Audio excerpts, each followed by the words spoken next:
Amit Shah ji, I challenge you to have a debate on the three press conferences. Rahul ഗാന്ധിയുടെ വെല്ലുവിളിയിൽ അമിത്ഷയുടെ control പോയി. मेरे यहाँ बोलने का क्रम मैं तय करूंगा. इस तरह से नहीं चलेगी संसद. ഇടയ്ക്ക് ഷാജിയിൽ നിന്ന് ചില തെറിവാക്കുകളും വന്നു. तो मैंने सोचा सलाह मान्यवर मेरे शब्द कोई ऐसे हो तो काट दीजिए. സ്വാഗതം പേജ് 10 സ്റ്റോറീസിലേക്ക്. അമിത്ഷയുടെ രാഹുൽ ഗാന്ധിയുടെ 4 ചോദ്യങ്ങൾ. हिंदुस्तान के इतिहास में पहली बार डिसीजन लिया गया कि इलेक्शन कमिश्नर्स को फुल फुल इम्यूनिटी दी जाएगी.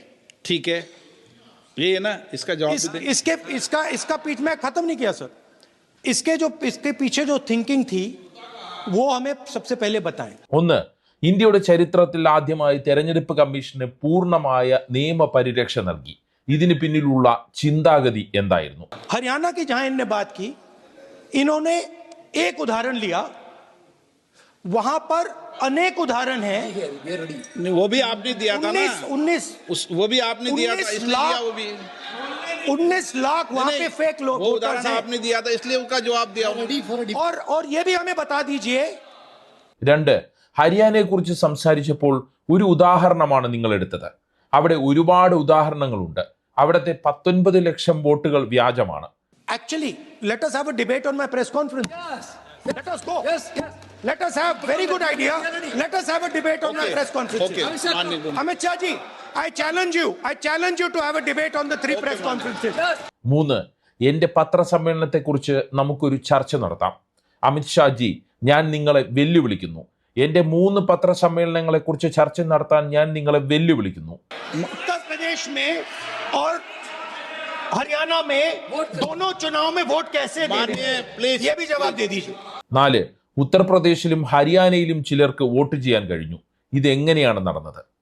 തെരഞ്ഞെടുപ്പ് പരിഷ്കരണത്തെക്കുറിച്ചുള്ള ചർച്ചയിൽ അമിത്ഷായുടെ മറുപടിക്കിടെയായിരുന്നു രാഹുൽ ഗാന്ധിയുടെ ഈ ചാട്ടുളി ചോദ്യങ്ങൾ അമിത്ഷായിൽ ചെന്ന് തറച്ചത്. രാഹുലിന്റെ ചോദ്യങ്ങൾക്ക് ഷാജി വളരെ പതിഞ്ഞ സ്വരത്തിലാണ് മറുപടി പറഞ്ഞു തുടങ്ങിയത്. पहली बात मैं स्पष्ट करना चाहता हूं, मैं 30 साल से विधानसभा और संसद में जनप्रतिनिधि के रूप में चुनकर आता हूं. मुझे लंबा अनुभव है संसदीय प्रणाली का. ഞാൻ ആദ്യമായി ഒരു കാര്യം വ്യക്തമാക്കാൻ ആഗ്രഹിക്കുന്നു. ഞാൻ 30 വർഷമായി നിയമസഭയിലും പാർലമെന്റിലും ജനപ്രതിനിധിയായി തിരഞ്ഞെടുക്കപ്പെടുന്നു. പാർലമെന്ററി സംവിധാനത്തിൽ എനിക്ക് ദീർഘകാല അനുഭവമുണ്ട്.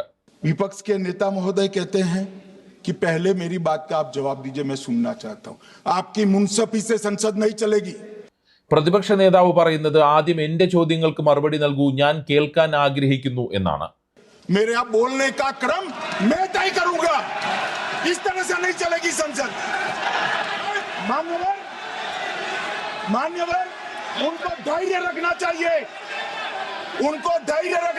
मेरा जवाब सुनने का. इनकी एक बात का जवाब मैं दूंगा, मगर मेरे भाषण का क्रम वो तय नहीं कर सकते. मैं करूंगा क्योंकि मैं बोल रहा हूं. പിന്നെ ഒരു പൊട്ടിത്തെറിയായിരുന്നു. നിങ്ങളുടെ നിർബന്ധത്തിന് വഴങ്ങി പാർലമെന്റ് നടക്കില്ല. ഇവിടെ സംസാരിക്കാനുള്ള ക്രമം ഞാൻ തീരുമാനിക്കും. ഈ രീതിയിൽ പാർലമെന്റ് നടക്കില്ല. मेरे यहाँ बोलने का क्रम मैं तय करूंगा. इस तरह से नहीं चलेगी संसद. നേരത്തെ എല്ലാത്തിനും ഞാൻ മറുപടി പറയാം എന്ന് പറഞ്ഞ ആളാണ് ഉത്തരം മുട്ടിയപ്പോൾ ഉറഞ്ഞു തുള്ളിയത്. അമിത്ഷായുടെ മറുപടിയോടെ സഭയിൽ വീണ്ടും ബഹളമായി. തുടർന്ന് വീണ്ടും രാഹുൽ ഗാന്ധിയുടെ ഊഴം. आपने अगर अमित शाह जी का रिस्पॉन्स देखा तो ये कंप्लीटली डिफेंसिव रिस्पॉन्स है. ये घबराया हुआ रिस्पॉन्स है. ये डरा हुआ रिस्पॉन्स है. अब सुनिए पूरी बात, प्लीज मानिए. नो, सच्चा रिस्पॉन्स नहीं है.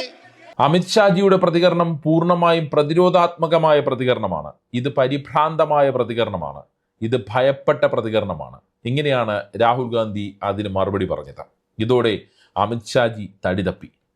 ഞാൻ അവരുടെ പ്രകോപനത്തിന് വിഴില്ല സ്പീക്കർ സാർ, ഞാൻ എൻ്റെ വിഷയത്തെക്കുറിച്ച് സംസാരിക്കും എന്ന് പറഞ്ഞുകൊണ്ട്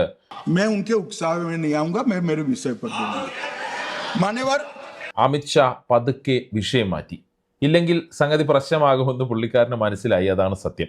എൻ്റെ മുഴുവൻ പ്രസംഗം കഴിഞ്ഞിട്ടും എന്തെങ്കിലും ബാക്കിയുണ്ടെങ്കിൽ നിങ്ങൾ ചോദിച്ചോളൂ, ഞാൻ മറുപടി നൽകാം എന്നൊക്കെ പറഞ്ഞ് അമിത്ഷാ മറ്റു വാദഗതികളിലേക്ക് പോയി. ഇതിനിടയ്ക്ക് അമിത്ഷായ്ക്ക് മറ്റൊരു അബദ്ധം പറ്റി. പ്രസംഗം പുരോഗമിക്കുന്നതിനിടെ ഒരു തെറിവാക്കും ആഭ്യന്തരമന്ത്രിയുടെ വായിൽ നിന്ന് വീണു.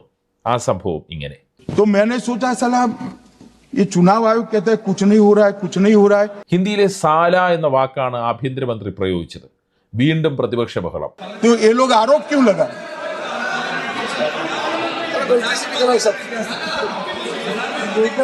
मान्यवर मेरे शब्द कोई ऐसे हो तो काट दीजिए. काट दिया राहुल जी.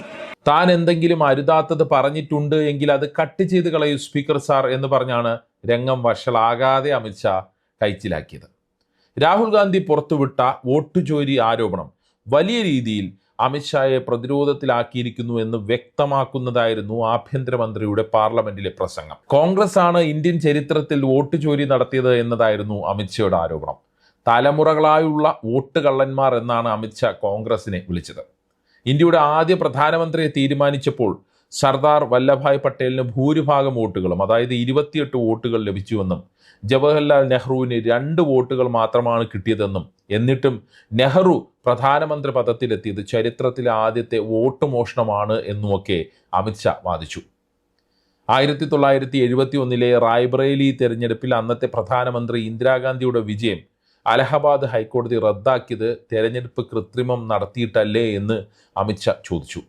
തലമുറകളായി ഇങ്ങനെ വോട്ട് കള്ളന്മാരായ കോൺഗ്രസിന് വോട്ട് മോഷണത്തെക്കുറിച്ച് സംസാരിക്കാൻ എന്ത് അവകാശമാണ് ഉള്ളത് എന്നാണ് അമിത്ഷായുടെ ചോദ്യം.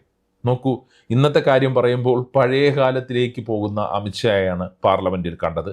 സാധാരണ BJP എപ്പോഴും പ്രയോഗിക്കുന്ന ഒരു രീതിയാണ് ഇത്. സോണിയാഗാന്ധി രാജ്യത്തെ പൗരയാകുന്നതിന് മുമ്പേ വോട്ടറായി എന്നും അതിൻ്റെ കേസ് ഇപ്പോഴും ഡൽഹി കോടതിയിൽ നടക്കുന്നുണ്ട് എന്നും അമിത്ഷാ ആരോപിച്ചു. എന്നാൽ ഇതിനെ പ്രതിരോധിച്ച് KC വേണുഗോപാൽ രംഗത്തെത്തി. ഈ കേസ് കഴമ്പില്ലാത്തത് കൊണ്ട് കോടതി തള്ളിക്കളഞ്ഞതാണെന്നും സോണിയാഗാന്ധി അങ്ങനെ വോട്ട് ചെയ്തിട്ടില്ല എന്നും KC തിരിച്ചടിച്ചു. Gandhi not even voted in that election. I am challenging Home Minister. Okay. Sonia Gandhi not even voted that election. Can you prove it? Sonia Gandhi അങ്ങനെ വോട്ട് ചെയ്തു എന്ന് തെളിയിക്കാൻ അമിത്ഷായെ KC വെല്ലുവിളിക്കുകയും ചെയ്തു. ഇതോടെ ഈ വിഷയം വലുതാക്കേണ്ട എന്നും താൻ കേസുണ്ടെന്ന് മാത്രമാണ് പറഞ്ഞത് എന്നുമായി അമിത്ഷായുടെ വാദം. വോട്ടർ പട്ടികയിൽ നിന്ന് വ്യാജ പേരുകളും നുഴഞ്ഞുകയറ്റക്കാരുടെ പേരുകളും ഒഴിവാക്കാൻ സർക്കാർ ശ്രമിക്കുമ്പോൾ പ്രതിപക്ഷം എന്തിനാണ് അതിനെ തടസ്സപ്പെടുത്തുന്നത്? നുഴഞ്ഞുകയറ്റക്കാരെ വോട്ടർമാരായി നിലനിർത്താനാണോ നിങ്ങളുടെ ശ്രമം എന്നൊക്കെയാണ് അമിത്ഷാ ചോദിക്കുന്നത്. തെരഞ്ഞെടുപ്പ് കമ്മീഷണർമാർക്ക് നൽകിയ നിയമപരിരക്ഷ തെരഞ്ഞെടുപ്പ് കമ്മീഷന്റെ പ്രവർത്തന സ്വാതന്ത്ര്യം ഉറപ്പാക്കാനാണെന്നും ഇത് സുതാര്യമാണ് എന്നുമൊക്കെയാണ് അമിത്ഷായുടെ വാദം. എന്നാൽ രാഹുൽ ഗാന്ധിയുടെ കാതലായ ചോദ്യങ്ങൾക്ക് കൃത്യമായ മറുപടി അമിത്ഷാ നൽകിയതുമില്ല. എല്ലാം ഭരണഘടന അനുസരിച്ചാണ് ചെയ്തിട്ടുള്ളത് എന്നതാണ് അമിത്ഷായുടെ സ്ഥിരം മറുപടി. ഇന്നലെയും കണ്ടത് അതുതന്നെയാണ്. അവിടെയും ഇവിടെയും തൊടാതെയും വിഷയങ്ങളുടെ ഉള്ളിലേക്ക് കടക്കാതെയുമുള്ള മറുപടികളാണ് അമിത്ഷാ നൽകിയത് എന്ന് അദ്ദേഹത്തിൻ്റെ പ്രസംഗം സസൂക്ഷ്മം കേട്ടാൽ മനസ്സിലാകും. ഇപ്പോൾ നടക്കുന്ന SIRനെ ന്യായീകരിക്കാൻ മുമ്പ് കോൺഗ്രസ് സർക്കാരുകളുടെ കാലത്ത് നടന്ന SIRകളെയാണ് അദ്ദേഹം കൂട്ടുപിടിച്ചത്. എന്നാൽ ഇപ്പോഴത്തെ SIRൽ എതിർപ്പ് നേരിടുന്ന പ്രശ്നങ്ങളെക്കുറിച്ച് അമിത്ഷാ സംസാരിച്ചതുമില്ല. ഇതിനിടയ്ക്ക് V ശിവൻകുട്ടിക്കെതിരെയും T സിദ്ദീഖിനെതിരെയും അമിത്ഷാ ആരോപണം ഉന്നയിച്ചു. ശിവൻകുട്ടി തെരഞ്ഞെടുപ്പ് കമ്മീഷനെതിരെ ആരോപണം ഉന്നയിച്ചതാണ് അമിത്ഷാ പരാമർശിച്ചത്. T സിദ്ദീഖ് ആണെങ്കിൽ ഇരട്ട വോട്ട് ഉള്ള ആള് ആണ് എന്നാണ് അമിത്ഷായുടെ ആരോപണം. ഇരട്ട വോട്ട് എന്നതൊക്കെ സാധാരണ ഒരു തെറ്റാണെന്നും 2010 വോട്ട് വെട്ടിക്കളയാൻ അധികാരമുണ്ടായിരുന്ന റിട്ടേണിംഗ് ഓഫീസർമാരിൽ നിന്ന് ആ അധികാരം എടുത്തു കളഞ്ഞപ്പോൾ സംഭവിച്ച പിഴവാണ് എന്നുമൊക്കെയാണ് അമിത്ഷാ വിശദീകരിക്കുന്നത്. ഇതെല്ലാം SIRലൂടെ പരിഹരിക്കുമെന്നാണ് ഷാജി പറയുന്നത്. തെരഞ്ഞെടുപ്പ് കമ്മീഷന്റെ ഇമ്മ്യൂണിറ്റിയെക്കുറിച്ചുള്ള ചോദ്യത്തിനും നിയമനം സംബന്ധിച്ച്, അതായത് തെരഞ്ഞെടുപ്പ് കമ്മീഷന്റെ നിയമനം സംബന്ധിച്ചുള്ള കാര്യത്തിലും ഒഴിച്ച് ബാക്കി രാഹുൽ ഗാന്ധി ചോദിച്ച ചോദ്യങ്ങൾക്കൊന്നും കൃത്യമായ മറുപടി നൽകാൻ അമിത്ഷാ തയ്യാറായില്ല. ഞാൻ എല്ലാത്തിനും മറുപടി നൽകാം എന്ന് പറഞ്ഞ ആളാണ്, പക്ഷേ അതിനൊന്നും മറുപടി നൽകിയില്ല. കമ്മീഷന്റെ നിയമപരമായ പരിരക്ഷയെക്കുറിച്ചുള്ള ഉത്തരമാണെങ്കിൽ പൊളിഞ്ഞു പാളീസാകുന്ന വാദഗതിയുമാണ്. തെരഞ്ഞെടുപ്പ് കമ്മീഷനെ നിയമിക്കാൻ 73 വർഷമായിട്ടും രാജ്യത്ത് നിയമം ഇല്ലായിരുന്നു എന്നാണ് അമിത്ഷാ പറയുന്നത്. അതുകൊണ്ടാണ് നിയമം കൊണ്ടുവന്നത് അത്രേ.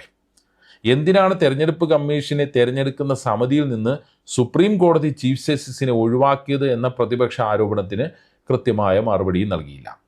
അതൊക്കെ സ്കിപ്പ് ചെയ്തു. തെരഞ്ഞെടുപ്പ് കമ്മീഷന് നിയമപരിരക്ഷ നൽകിയത് 1950 നിയമമനുസരിച്ചാണെന്നാണ് അമിത്ഷായുടെ വാദം. പിന്നെ വോട്ട് ചോരി നടത്തിയത് നെഹ്റു കുടുംബമാണെന്നും പണ്ട് മുതലേ കോൺഗ്രസ് ഇതെല്ലാം ചെയ്തിട്ടുണ്ട് എന്ന് വരുത്തി തീർക്കാനുമാണ് അമിത്ഷാ ശ്രമിച്ചത്. ആ പ്രസംഗത്തിലുടനീളം ശ്രമിച്ചത് അതിനാണ്. ഒപ്പം തെരഞ്ഞെടുപ്പ് ജയിക്കുമ്പോൾ വോട്ടർ പട്ടിക നല്ലതാണെന്നും അല്ലാത്തപ്പോൾ മോശമാണ് എന്നുള്ള നിലപാടാണ് പ്രതിപക്ഷത്തിന് ഉള്ളതെന്ന പഴയ വാദഗതി, സ്ഥിരം BJP-ക്കാർ ഉന്നയിക്കുന്ന വാദഗതി അമിത്ഷായും പാർലമെന്റിൽ ലോക്സഭയിൽ ആവർത്തിച്ചു. അതേസമയം രാഹുൽ ഗാന്ധിയുടെ 4 ചോദ്യങ്ങളും അമിത്ഷായെ പ്രകോപിപ്പിച്ചു എന്നത് വ്യക്തമാക്കുന്നതായിരുന്നു അദ്ദേഹത്തിൻ്റെ ലോക്സഭയിലെ പ്രസംഗം. അർത്ഥസത്യങ്ങളും അതിൽ പുതിയ ന്യായീകരണങ്ങളും നിരത്തിയുള്ള വാദഗതികളാണ് അമിത്ഷാ മുന്നോട്ട് വെച്ചത് എന്നത് പ്രസംഗം നമ്മൾ സൂക്ഷ്മമായി അല്ലെങ്കിൽ മുഴുവനായി പരിശോധിക്കുമ്പോൾ മനസ്സിലാകും. എന്താണ് ഈ വിഷയത്തിൽ നിങ്ങളുടെ അഭിപ്രായം? കമൻറ്റ് ചെയ്യുക. വാട്സപ്പിൽ പേജ് 10 സ്റ്റോറീസിൻ്റെ വീഡിയോകൾ കിട്ടാനായി കമൻറ്റ് ബോക്സിലുള്ള ലിങ്കുകൾ ക്ലിക്ക് ചെയ്യുക. വാട്സപ്പ് ചാനലിലോ അല്ലെങ്കിൽ വാട്സപ്പ് ഗ്രൂപ്പിലോ അംഗമാകാം. നന്ദി, നമസ്കാരം.